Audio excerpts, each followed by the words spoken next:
Eventually, I think everything will start sounding the same, and the people who double down on authenticity and their voice are going to stand out.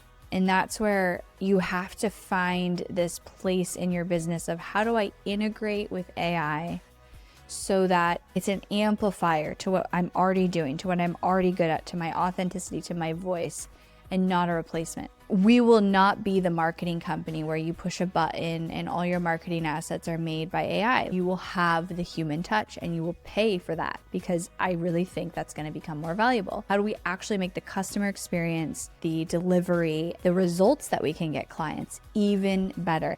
Embodied CEOs don't chase trends. They pave the way. They lead from within, moved by purpose, unshaken by noise. When you are the source, you do not need permission. Hello, everybody. Welcome back to the podcast. I accidentally took a little week off. When you just have one of those weeks, or for me, it's like week and a half, where literally as hard as you try, you just can't get to everything. That has been my last 10 days. And it's been good things. It's not like there's fires or things happening that are stressful. It's just growth and a lot happening at once. And I just literally couldn't record the podcast, which is not really acceptable, but I'm being honest. And I have my new in-person office. We all know this because I talk about it so much. But I haven't quite figured out the flow of I need to record in here when nobody else is in here.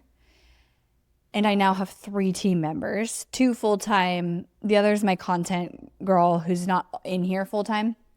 And nobody's in here full-time. But because I was training them and I'm training them, they're in here all the time. And so I just haven't figured out my flow yet. I haven't figured out the cadence. And so that's honestly what happened. But I thought I'd do an update episode and just kind of see where it goes. I have so much that I could talk about, so many things that are incredible right now in the business and just across the board. I was falling asleep last night, and I'm in this mastermind group, and we meet every 6 months, and we're meeting again in July. And I love this mastermind. It's a peer mastermind. And so it's just a group of really awesome, heart-led, successful entrepreneurs. You have to be at a certain level to be in the group, just to be able to contribute, and challenge each other. And at that meet, I left so inspired. It was at the end of last year. I've talked about it before when I got to go to Cody Sanchez's headquarters. And I set some really big goals for myself. And I was using the 6 months that I knew I would see them again as kind of the, timeline. And as I was falling asleep last night, I was almost slightly emotional, and just one of those moments where when you just don't stop enough to acknowledge all that you are doing and and how you're showing up, and you're just doing the thing. And I realized, I set some really big goals, and my 2 big focuses were in-person office and my content. And I've done both of them. I actually think the in-person office turned out bigger and better than I could have imagined. I don't think I thought I'd have this many team members this quickly, but it's happened kind of through connections in Austin and connections in my gym. If you know, you know. We won't go there. And so it's happened really fast, but it's been incredible. And I kind of have this feeling that we're going to outgrow this space quickly. And I'm just pumped to have my team at the event, the live event happening in July. I fly some of my team out, but to have even more team members there and just the culture and collaboration, I'm obsessed. I'm obsessed with the in-person. And so, last night as I was falling asleep, I was like, man, I really showed up and stayed focused on these goals, which were around team and content. And consistency has been a big thing for me this year. So I thought I'd just kind of update you guys, and I'd talk about some takeaways and where I'm at, and maybe also get into how do I handle these extremely busy seasons? Because for the most part, I work 25 hours a week. That's where I'm at. And this has really stretched me a little bit. I'm figuring out my schedule again, because having my team in the office, driving to the city, to the office, just when you have like a lot of changes and then you kind of have to like re-find your footing, that has been the last few weeks for me. And I'm going to re-find my footing, but I'm in this like leap. And so how I literally manage that, because I did have some days that I was super overwhelmed just purely from the fact that it was like, I can't get to everything. Like I literally needed a whole extra day to be able to do everything in a week. And I hate that because then I become a bottleneck to either team members. I missed my workout one day. That never happens, but I was doing this heavy AI implementation day with my team. And I was like, I gotta stay in the office. Like we're in it, we're locked in.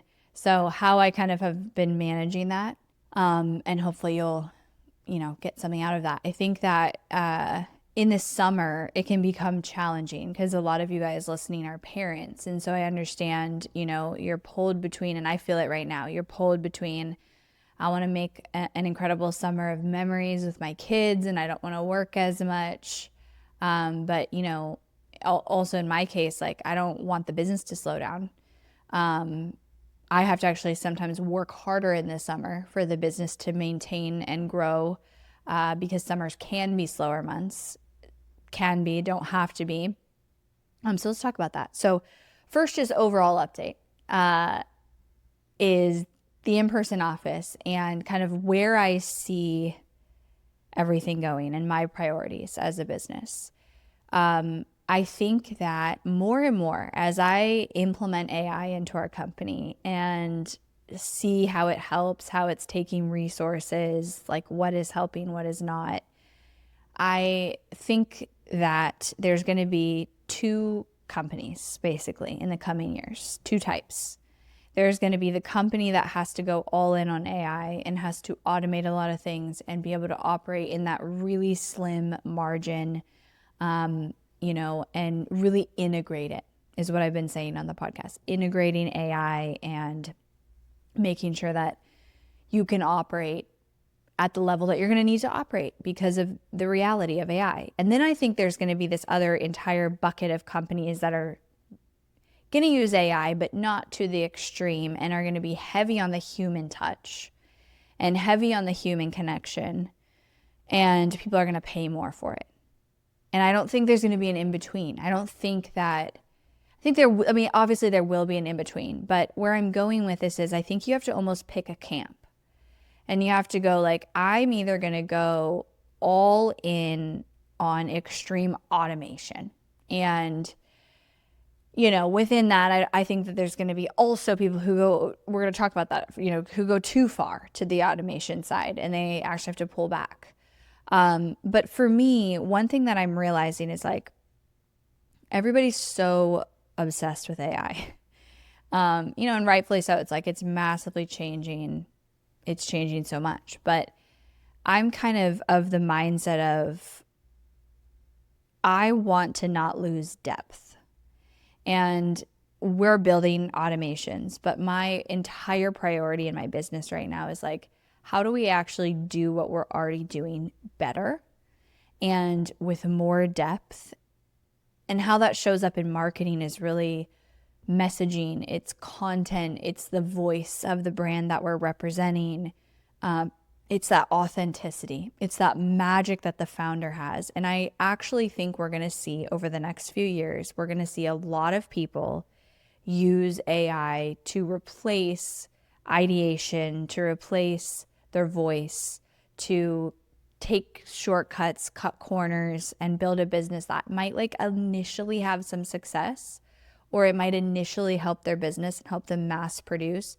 But eventually, I think everything will start sounding the same. And the people who double down on authenticity and their voice are going to stand out. And that's where you have to find this place in your business of how do I integrate with AI so that it is amplifying. It's an amplifier to what I'm already doing, to what I'm already good at, to my authenticity, to my voice, and not a replacement. And so for me and our company, I look at what we're doing, just so you have the like literally behind the scenes pictures. We're taking a part of the company. Right now we're looking at client onboarding and client management because that takes the heaviest amount of resources. And we're saying, okay, here is kind of what we're doing. Here's what team members are spending time doing. Here's what's taking the most time. Here's what's the repetitive, the more manual side. And how do we build an automation to help them do something more streamlined, but not actually automate the art of what they're doing for clients. So we do not use AI for any strategy development in our company. Like the actual strategy development, every single client and every single level gets a strategy call. We look at their intake, we look at their business, we look at what they're good at, we look at their offers, all of that. We do that in depth, and then we have a strategy call and we develop their strategy, and we do not use AI for that. The only thing we use AI for in that process is summarizing. So it like takes their intake form and it summarizes and says, it organizes the information. But the actual strategist, the human being behind the strategy, who does hundreds of strategies, who that's their art. Like I truly believe all these things are people's art. This is what I call it. Is not being replaced. The copywriters, the designers. Are we going to use AI to sometimes get copy 60 to 70% of the way there? Sure, but we have the foundation too, and the messaging strategy. So are they using AI to help? Yes, but am I replacing with AI? No. So we're going through the different roles and we're saying, okay, what is basically the art that somebody brings to this role, that the human brings to this role, that brings depth, it brings innovation, it brings creativity. Like AI I personally don't think it'll ever get to that level that a human could bring in terms of the creativity. And how do we create automation and systems so that the person can do more of their art and less of the things that take them away from their art? So that's what I'm doing right now. And we're going through every part of the company and massive streamlining. And it's taking a ton of mental power because we're looking at every single part of the customer experience, the steps. How do we make it more efficient? How do we make it better? How do we make it more clear? How do we make it faster? Like, how do we launch a funnel and launch a campaign faster, but not replacing the team with AI? So I actually want to be in the camp of human interaction. We will not be the marketing company where you push a button and all your marketing assets are made by AI. Like, we won't. You will have the human touch and you will pay for that because I really think that's going to become more valuable. We're going to use AI to be more efficient. Yes, we do use AI, right? But it's not a replacement. So that's one thing that I'm doing right now in our company. We've had tremendous growth since I relaunched my offers into implementation offers.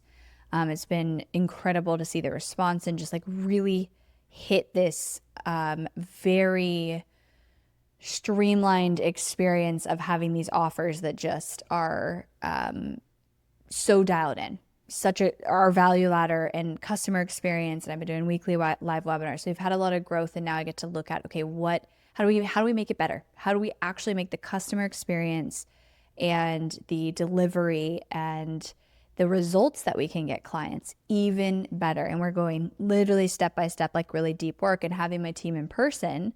I've been simultaneously training our new head of client delivery while updating this. So she's like part of it and we're kind of resetting it all.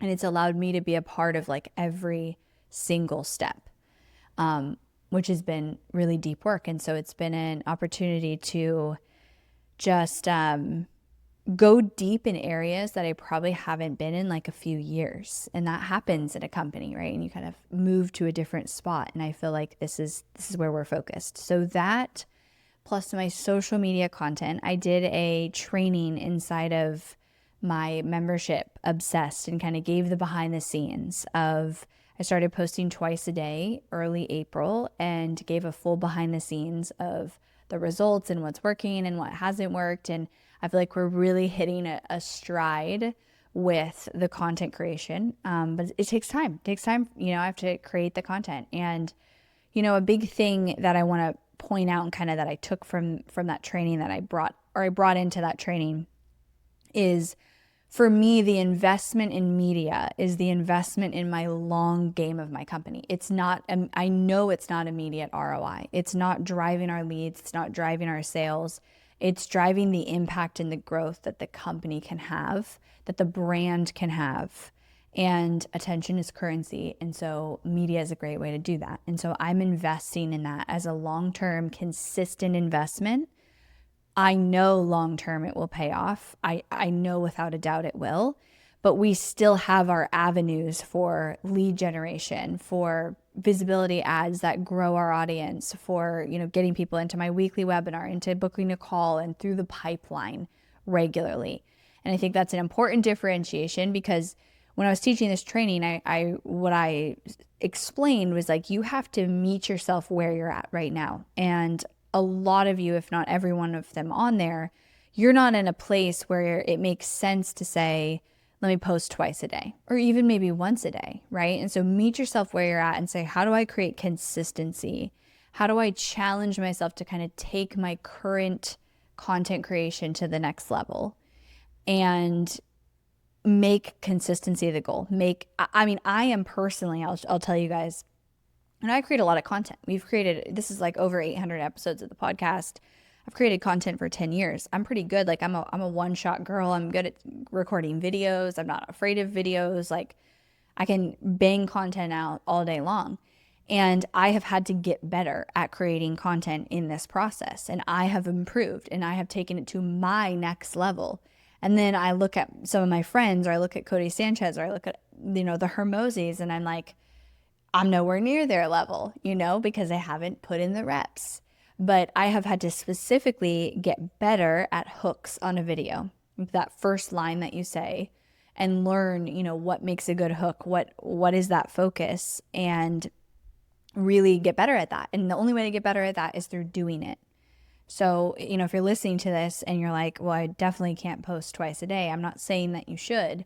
I do think consistency is such an important factor to your marketing strategy and to your business. And so what does that look like for you? And for me, I made a commitment of, I want to try 2 times a day posting for a consistent period of time, like 90 days plus, and build the systems and build the process and build the support so that I can do that and see what it does for the business. And that's kind of what I've done, but we've refined it a lot as we've gone. It's been, been almost 2 months now. So this will be almost 2 months of working with my content manager and doing twice a day posting. And we've played with the cadence of the posting and doing trial reels. And I shared it all in my Obsessed workshop. If you go to embodiedmarketing.com/obsessed, you can get that replay. It's $7 to join Obsessed. But I shared all the behind the scenes. I shared my top content, and it was really interesting. I shared the top content on views was different than the top content on what got followers. And so that was interesting to look at. And so I shared that, shared the strategy, what worked, what hasn't, all of that. And I'll continue to share that. But that's been another big focus. And those were my intentions for the year. So it's June. We are in June. And I really like, this is an invitation, if you're listening to this, of, okay, we're coming up halfway through the year. What is the magic I'm going to create the rest of the year? Like, what is that reality? And I can't stress enough, I think one of the things that I did well this year so far that has led to so much coming to fruition is I stayed really focused. I didn't try to do too much. I still feel like we're doing a lot, but I really stayed focused on like core initiatives.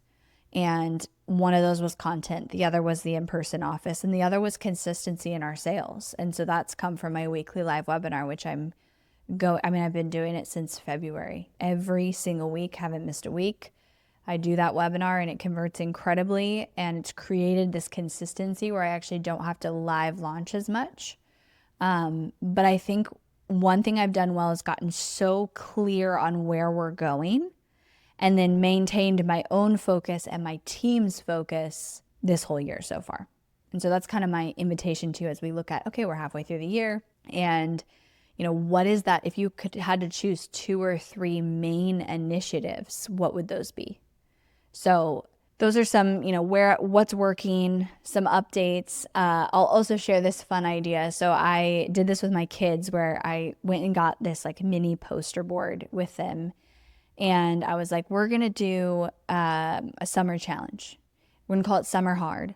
And it's going to be your list of what are your goals and what are some bucket list things that you want to do. And so we all made, my husband, my kids, me, we all made our list and are saying June through August, like, here's the things we're doing to make it an epic summer, both fun things, but also challenging things. So my kids put like, my daughter wants to do 1,000 pull-ups, which is a lot in 3 months. My son wants to do, my youngest, my 6-year-old wants to do 100 pull-ups and 100 push-ups. So that was fun to kind of reset too halfway through the year. Okay, what are the habits? What are the things that I want to really dial in the summer, while also balancing having fun and experiences and making it a fun summer. So we did that, and I've been messing with my kids like, it's summer hard, you guys. Make it the best summer, take it serious, and they love it. They're my kids, so they love it.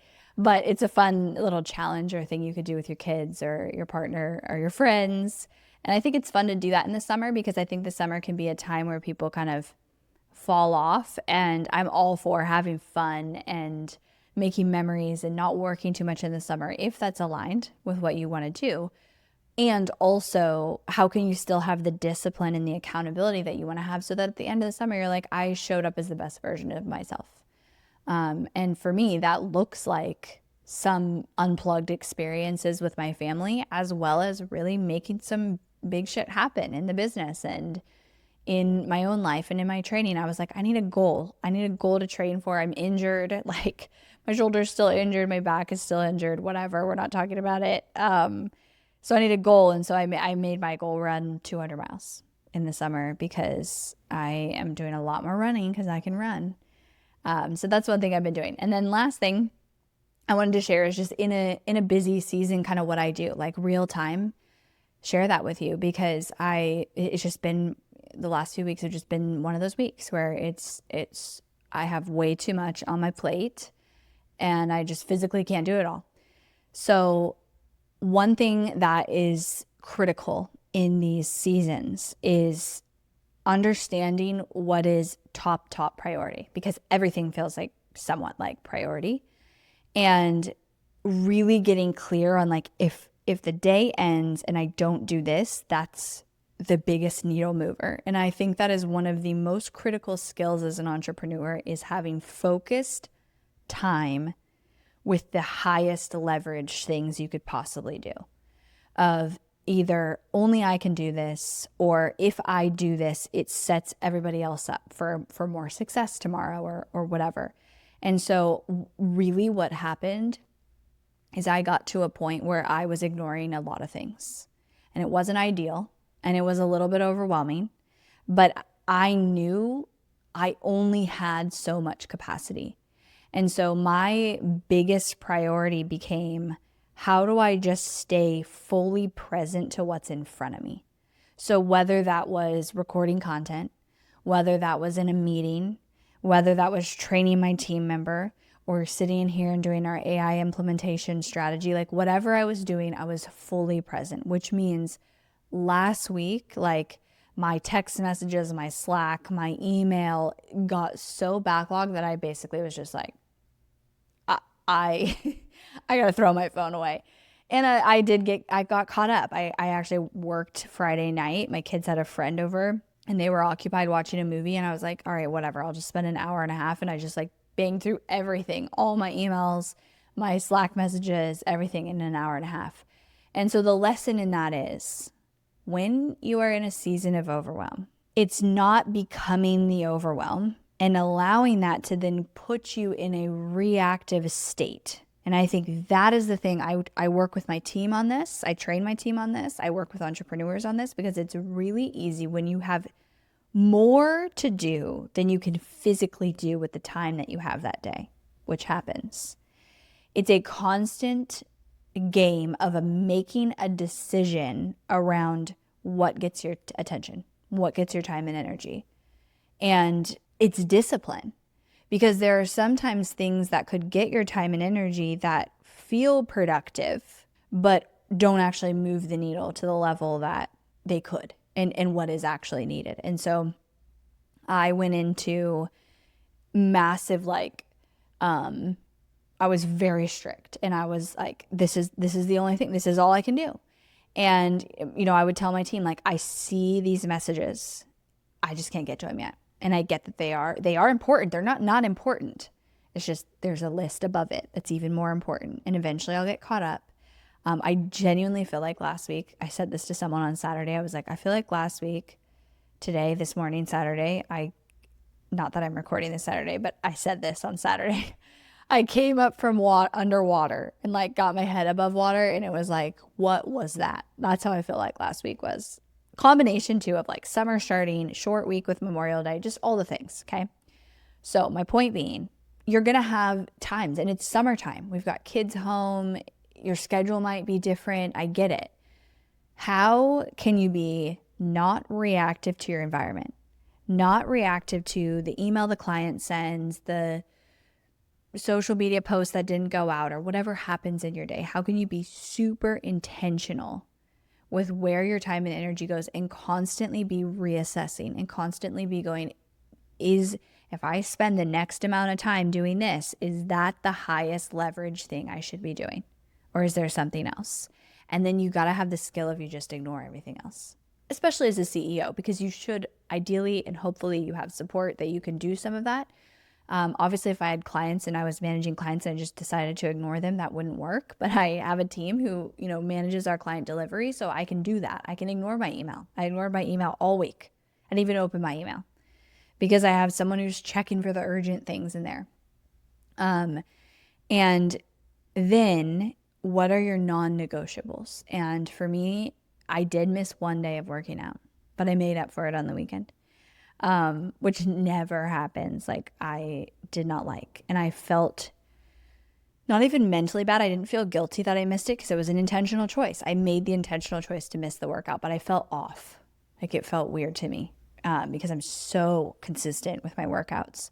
But the rest of the week, I would just come time to work out and I would just set everything down and walk away and walk into the gym. And it was like, I did everything that I could today, and these other things have to wait. And it's kind of like a jigsaw puzzle every week of how do you fit everything in that you need to do.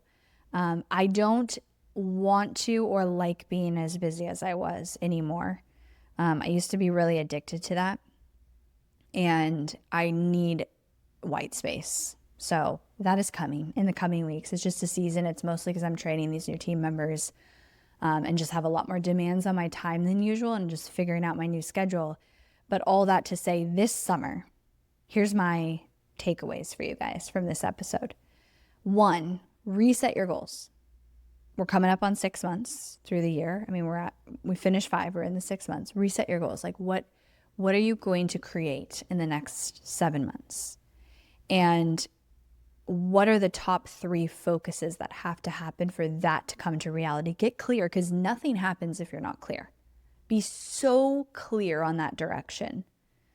And then 2, it's summer. And in the summer, a lot of times we can fall off routine. We can fall off eating well. We can fall off working out. We can fall off committing to the things we should in our business. And all it takes is intention. And you getting clear on, like, these are the things I'm still committed to. Whether that is habits or health, a challenge that you create for yourself, how much you're going to work out, whatever. Take into consideration the vacations, take into consideration the fun, but it's not like that just means everything else goes out the window. What are the things and the places you need to show up consistently in your business, for your team, creating content, all of those things? Just shift to intention and clarity around that, and then your actions will follow. And with the different schedules and the vacations and the travel, get clear on, like, what do I still want to be reality in my business? Do I want to grow? Is it going to take an extra push to grow? Do I not want to grow? Do I want to take a sabbatical this summer? You're free to do whatever you want. My encouragement is do it intentionally. Don't do it as a reaction to, oh, my kids are out of school, so I can't work. I'm annoyed at it. I'm resentful. And so then this falls through. I'm telling myself I'm going to do it. I'm not doing it. That's reactive. Like, you are in charge. So get in that driver's seat and be intentional with it, taking everything into consideration, and then make the next 3 months of summer incredible. That's how I'm looking at it. I always complain about the heat, but I'm like to my kids, no, We are going to make friends. We're going to go out on boats with people. I just got invited to this really cool, I've been doing better with my networking. I got invited to this really cool like sauna party on Friday that's on the lake, with some cool people in Austin. And I'm like, this is going to be the best summer. This is going to be the best summer because I told my kids, we're going to all get better. We're going to all grow, and we're going to have a lot of fun. You know, the discipline of working out and doing these things and these challenges and showing up doesn't take away from the fact that we can also make memories and let loose and whatever. Same thing in your business. What do you want your business to look like over the next 3 months? Don't react or be a victim to the environment of summer. It is real that kids are out of school and that schedules change, but what does that mean? You have to change for your own schedule. Be intentional with it. All right, guys, I'm sorry for my hiatus on the podcast. I'm figuring out the recording schedule. I've got some guests lined up soon, so that's going to come back. And I think we're going to do something fun where you can actually call in and ask me a question, because I want to create some interaction on here with you guys. So stay tuned for that. Thank you so much for tuning in. I appreciate you guys so much. I am so beyond grateful for this community, and I will talk to you next time.